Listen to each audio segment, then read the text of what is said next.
Hello everyone, welcome to my channel Muktasar's kitchen. Coffee শপের আড্ডাটা যদি ঘরে করা যায় তাহলে মন্দ হয় না, কিন্তু সেই জন্য আপনার চাই কফি শপের মতো টেস্ট।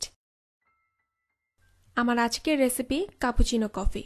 কফি মেশিন ছাড়াই আমার রেসিপি ফলো করে আপনিও তৈরি করতে পারেন অথেন্টিক ফ্লেভার টেস্টি কাপুচিনো।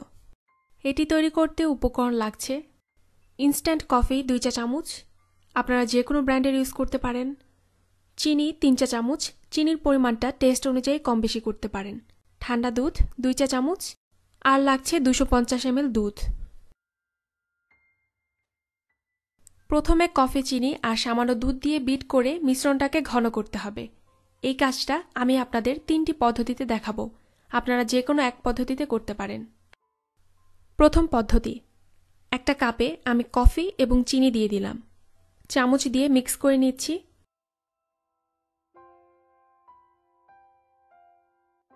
এখন 1 চা চামচ ঠান্ডা দুধ দিয়ে দিচ্ছি, বাকি 1 চা চামচ একটু পর দিব। এবার এই মিশ্রণটাকে চামচ দিয়ে এভাবে ঘুরিয়ে ঘুরিয়ে বিট করতে হবে। ততক্ষণ পর্যন্ত বিট করব যতক্ষণ পর্যন্ত এটার কালার চেঞ্জ হয় এবং ক্রিমের মতো হয়ে যায়। প্রায় 12 থেকে 15 মিনিট সময় লাগতে পারে। কিছুক্ষণ পর আরও 1 চা চামচ দুধ মিশিয়ে নিচ্ছি। যখন কফির রং চেঞ্জ হয়ে লাইট ব্রাউন কালার হয়ে যাবে এবং এইরকম ক্রিমের মতো হয়ে যাবে, তখন বুঝতে হবে এটা হয়ে গেছে। এখন দেখাচ্ছি দ্বিতীয় পদ্ধতি। এই পদ্ধতিটা প্রথম পদ্ধতির চেয়ে সহজ এবং কম সময়ে হয়ে যায়। চামচের বদলে একটা এগ বিটার দিয়ে বিট করব। এবার একটা মগে কফি, চিনি দিয়ে দিচ্ছি,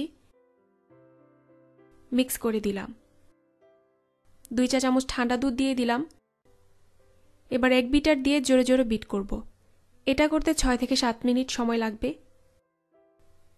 বিট করার পর কফির রং চেঞ্জ হয়ে গেছে, সুন্দর ক্রিমি টেক্সচার এসেছে। খুব সহজেই হয়ে গেল। এখন দেখাচ্ছি তৃতীয় পদ্ধতি। এটা হচ্ছে সবচেয়ে সহজ এবং মাত্র 2 থেকে 3 মিনিটই হয়ে যায়। সেম ভাবে কফি, চিনি মিক্স করে নিচ্ছি, 2 চা চামচ দুধ দিয়ে দিচ্ছি। এবার একটা ইলেকট্রিক হ্যান্ড বিটার দিয়ে বিট করব। আপনারা চাইলে বেশি করে বানিয়ে ফ্রিজে রাখতে পারেন। মেহমান আসলে কিংবা খেতে মন চাইলে ফ্রিজ থেকে বের করে দুধ মিশিয়ে নিলেই তৈরি হয়ে যাবে। 2 থেকে 3 মিনিট বিট করার পর এইরকম ক্রিমি টেক্সচার এসেছে, হয়ে গেছে। এবার একটা পাতিল চুলায় বসিয়ে দিলাম। 250 ml এর একটা মগের 1 মগ দুধ দিয়ে দিচ্ছি। কাপুচিনোর উপরে দুধের যে ফোম থাকে সেই ফোমটা এখন তৈরি করব। দুধ গরম হওয়া শুরু করলেই এগ বিটার দিয়ে এভাবে বিট করে নিচ্ছি।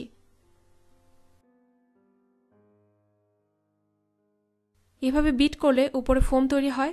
দেখতেই পাচ্ছেন ফোম তৈরি হচ্ছে। চুলার আঁচ মিডিয়ামে করে দিয়েছি। বলক উঠলেই চুলা অফ করে দিচ্ছি। যে মগে কফি সার্ভ করব সেটা বিট করা কফি এবং চিনির মিশ্রণ ঢেলে নিচ্ছি। গরম দুধ উপর থেকে ঢেলে নিচ্ছি। ফোমগুলো শেষে উপরে দিয়ে দিলাম। উপরে কোকো পাউডার ছিটিয়ে ডেকোরেশন করে দিচ্ছি।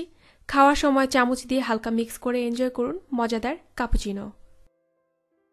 আমার রেসিপিটি আপনাদের কাছে ভালো লেগে থাকলে লাইক, কমেন্ট, শেয়ার করুন এবং আমার চ্যানেলটি সাবস্ক্রাইব করতে ভুলবেন না। সবাই ভালো থাকুন, সুস্থ থাকুন। আল্লাহ হাফেজ।